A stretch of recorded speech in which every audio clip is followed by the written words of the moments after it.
Sekejap ya, kita tunggu pengerusi. Muslimat ada soalan ke? Ada soalan? Bolehlah 2 soalan boleh. Ya, sambil tunggu pengerusi datang. Ada 2 soalan? Tak ada soalan, ya. Ada? Sila. Assalamualaikum.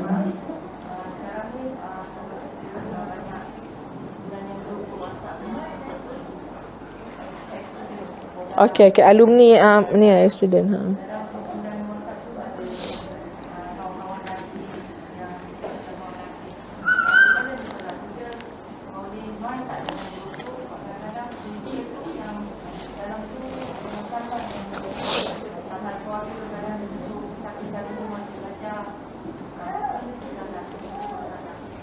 Okey, bagus. Okey, ni soalan ni lah. Apa ni, reunion ya. Kawan-kawan sekolah rendah, tadika. Dulu tadika tak reti apa kan ya. Sekarang dah besar ya. Okey. Ada grup-grup WhatsApp. Boleh ke kita join kan grup-grup tu? Nak join tak ada masalah. Sebab satu grup tu bukanlah grup eksklusif kita berdua-duaan, ya.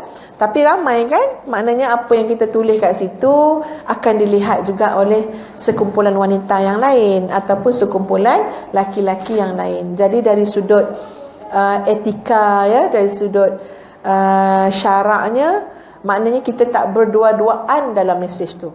Kan? Sebab sekarang muslimat hatta dalam mesej berdua-duaan dengan lelaki itu kena awas juga, sebab kita dah boleh hantar gambar kan, yang tidak ada dinilai oleh orang lain. Kita berdua, kita dengan kawan lama namanya Syah contohnya lah. Ya. Jadi kalau main dua-dua je kan, mesej. Kejap hantar, Syah tanya, Leha kau sekarang ni dah gemuk mana? Dia tanya. Leha pun hantar gambar. Kau tak gemuk lah Leha, Engkau slim lah Leha, kata si Syah kan. Jadi ni tak boleh muslimat. Ini sempadan tu tetap juga telah melampaui. Sebab kita walaupun tak berdua-duaan secara body, fizikal, tapi itu sudah menghampiri. Sikit hari lagi ke sana, kalau kita tak hati-hati. Sebab sungguh muslimat, tidak adalah laki-laki wanita yang berdua-duaan kecuali syaitanlah yang ketiga. Termasuk juga kita melayan tengah malam, dia SMS kawan lama. Ini kalau tak hati-hati tu mudah sangat syaitan nak ni. Ya, walaupun bukan dalam maksud berdua-duaan body ya. Tapi bila grup WhatsApp ramai kan, jadi tak adalah kemungkinan itu berlaku. Takkanlah kita nak berceborak berdua dengan dia. Orang lain kan dengar, orang lain kan baca. Tetapi tetap kena ada batas-batas yang kena dijaga. Ya, kadang-kadang muslimat ni dunia WhatsApp apa semua ni ada banyak perkataan atau perbuatan kita tak sanggup nak buat depan-depan ataupun cakap depan-depan, tapi dalam WhatsApp ya. Ya, kita kadang-kadang takkan nak cakap kat depan orang tu handsome-nya, takkan nak cakap tu, tapi dalam WhatsApp sebab apa? Sebab kita muka kita tak, kita punya malu tu dah tertutup. Kita kan orang tu jauh kan. Kita boleh tulis macam-macam. Sebab tu ini antara yang bila kita kaji kenapa anak-anak muda ramai yang berzina apa semua, asalnya itulah, dia itu je. Dia rela, dia sanggup tunjuk tuan puan dia berkemban dalam WhatsApp. Dia mungkin tak boleh buat depan-depan, tapi permulaan ni mukadimah dululah, dia kata. Aku hantar gambar dulu. Hantar gambar berkemban. Lepas tu orang tu puji. Dia lama-lama itulah. Licik setan tu sikit. Tapi kalau dalam WhatsApp tadilah reunion apa semua tu, kena jaga batas-batasannya juga. Pertama sekali muslimat, janganlah sampai kita ini tak tahu menguruskan masa. Sibuk dengan ni. Ya, ada masa-masa. Apakah silaturahim tu perlu tegur setiap hari? Siapa ajar silaturahim kena hari-hari tanya khabar semua kawan-kawan kita? Mana pula? Mana mampu buat macam tu?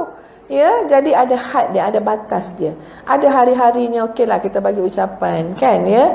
Khabar semua. Dah lah, takkan hari-hari 6:30 pagi je keluar kita. Apa khabar semua? Apa tu mulalah setengah jam. Itu tak ada kerja namanya. Ya. Jadi kena pandai-pandailah untuk meraihkan banyak benda ya. Dia sebab itu hebatnya Nabi sebut awal dulu lagi, Nabi sebut apa? Macam mana? Min husni islamil mar'i, kualiti Islam yang terbaik. Daripada kebaikan kualiti Islam seseorang tu tahu kat mana? Tarku ma la ya'ni, meninggalkan benda tak ada kaitan dengan dia. Tapi dunia hari ni kita semua sengaja menyebuk dengan benda tak ada kaitan. Padahal tengok Nabi cakap lain kan. Nabi kata apa? Antara kualiti terbaik kebaikan seorang Muslim, tarku ma la ya'ni, meninggalkan benda tak ada kaitan dengan diri dia. Kadang-kadang bukan anak muda je tuan-puan. Tak adil kalau saya kata anak muda. Sebab sama, mak-mak pun sama. Suka sangat kita ini pegang handphone, tengok Facebook, Instagram, Twitter, apa semua. Semuanya dalam bracket apa dia? Ma la ya'ni, tak ada kaitan dengan kita. Nak follow. Apa yang tu lah, yang suri apa, pilot ke apa benda kan, apa macam-macam lah. Nak tengok. Lepas tu tak habis kat situ, bincang pula. Masa jumpa kawan patut silaturahim, tanya khabar anak isteri dia, tapi kita duduk bincang, tahu tak, itulah tu artis gini, sekarang pergi sana dia pakai. Nampak sangat yang Nabi sebut Islam yang baik, kualitinya itu tarku ma la ya'ni. Tapi ya Allah, yang itu kalau dah jumpa remaja-remaja kan, kalau buat program kat sekolah, memang tegur muslimat, nasihat. Sebab jadi habit tau. Pegang handphone, duk scroll, tengok. Lepas seorang-seorang. Habis Malaysia, Indonesia. Jadi kerja sungguh.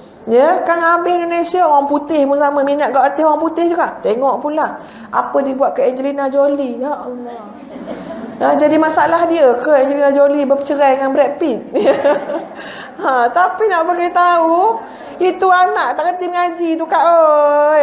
Anak tak kerti mengaji tu, pergi ngajar. Itu kerja kita. Tak sibuk dengan benda-benda Allah ni. Kalau benda baik silakan muslimat, tapi kita selalu telah melebihi sempadan itu. Ya, jadi hati-hati, jaga diri dengan baik. Ya, Ustazah juga bercakap untuk diri sendiri jugalah ya. Assalamualaikum warahmatullahi wabarakatuh. Ada soalan? Ustaz Nik mari dah.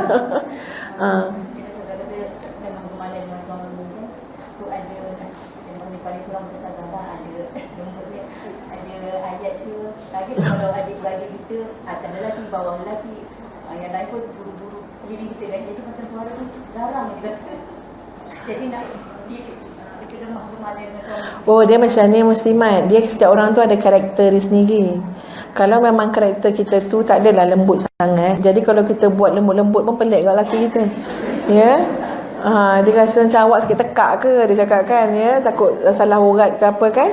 Jadi kita tu pada keadaan yang biasalah. Biasa.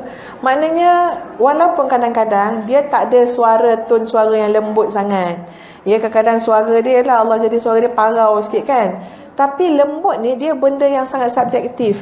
Bukan saya dari segi suara, tapi perbuatan juga. Yang maksud dia tenang, tidak gelojoh, tidak gopoh-gapah, tidak kelang kabut, tidak keluh kesah. Itu semua adalah nilai tambah kepada sikap yang kita kata lemah lembut. Nak buat apa tuan-puan? Lembut bukan main. Tapi ya Allah, kerja dia mengikis getah suami. Jadi kita tengok juga Jadi kalaupun dia tak ada suara yang lembut sangat, tapi ya Allah, tenang orang dia, rasional orang dia, sabar orang dia. Jadi itu semua nilai tambah ya. Bukan maksud suara lemah lembut tu mesti dalam bentuk maknanya intonasi ataupun tone suara. Bukan, maksud dia sikap kita tu ya, yang menyenangkan suami dia. Islam bawa satu ciri isteri solehah ni, idza nazara ilaiha sarathu, bila dipandang oleh suaminya menggembirakan. So cari jalan macam mana nak bagi suami kita rasa gembira. Muslimat jangan jawab dalam hati kata macam ni, alah asyik kita je nak bagi dia gembira, dia tak bagi pun kita gembira. Muslimat selalu jawab macam tu dalam hati kan ya. Jadi kita muslimat nak bagi suami gembira kerana Allah kerana Allah, kerana nak Allah redha kat kita. Kita bukan buat syarat, saya boleh gembirakan abang dengan syarat abang gembirakan saya, gelang 3 urat, dia kata. Jangan buat syarat macam tu. Maksud dia apa? Kita buat baik kerana Allah. Jadi tak ada syarat-syarat macam tu. Kita buat tu rasa selesa sebab apa? Asal Allah redha. Nanti Allah tak pernah menzalimi kita ya tuan-puan. Allah akan balas kebaikan. Wallahu a'lam. Tak ada soalan nak balik dah ni. Okey, assalamualaikum warahmatullahi. Okey. Soalan panjang tak?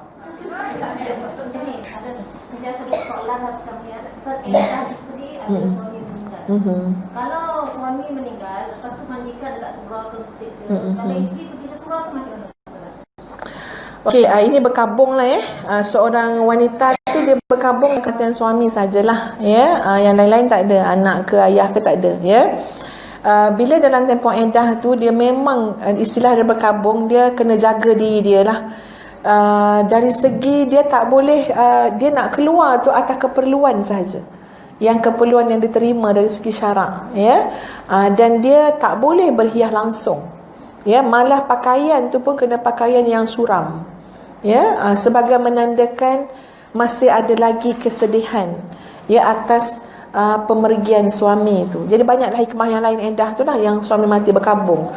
Tapi bila suami isteri datang ke masjid ya, masa suami dimandikan, itu masih boleh muslimat, tapi benar-benar menjaga jarak antara dia dengan fitnah. Kena jagalah ya. Datang masjid tapi duduk berborak kat belakang, mau tak fitnah?